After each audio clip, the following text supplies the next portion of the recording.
Hi friends, welcome to our channel. AP రాష్ట్ర వ్యాప్తంగా ఆంధ్రప్రదేశ్లో పాఠశాలలు, కాలేజీలు తిరిగి ప్రారంభమవుతున్న వేళ విద్యార్థుల తల్లిదండ్రులకు రాష్ట్ర ప్రభుత్వం తీపి కబురు అందించింది. తల్లికి వందనం పథకం నిధులు జమపై ఎట్టకేలకు స్పష్టత ఇచ్చింది.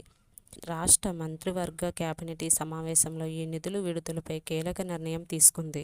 కొత్త విద్యా సంవత్సరం ప్రారంభంలో విద్యార్థులకు పుస్తకాలు, స్కూల్ బ్యాగులు, యూనిఫామ్లు కొనుగోలు చేయడానికి మరియు ఫీజులు చెల్లించడానికి తల్లిదండ్రుల ఆర్థిక భారం పడకుండా ఉండాలనే ఉద్దేశంతో ప్రభుత్వం ఈ నిర్ణయం తీసుకుంది.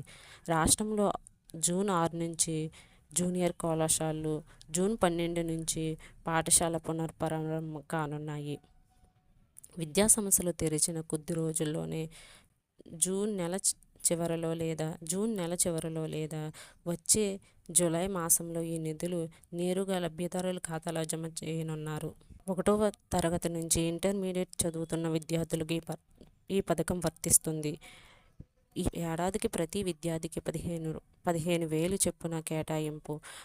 పాఠశాల నిర్వహణకు 2,000 మినహాయించి 13,000 విద్యార్థుల తల్లిదండ్రుల బ్యాంకు ఖాతాలో నేరుగా తల్లిదండ్రుల బ్యాంకు ఖాతాలో నేరుగా జమ చేస్తున్నారు. సకాలంలో విద్యార్థుల తల్లిదండ్రుల హర్షం వ్యక్తం చేస్తున్నారు. ఇలాంటి అప్డేట్స్ కోసం మన ఛానల్ ఫాలో అవుతూ ఉండండి.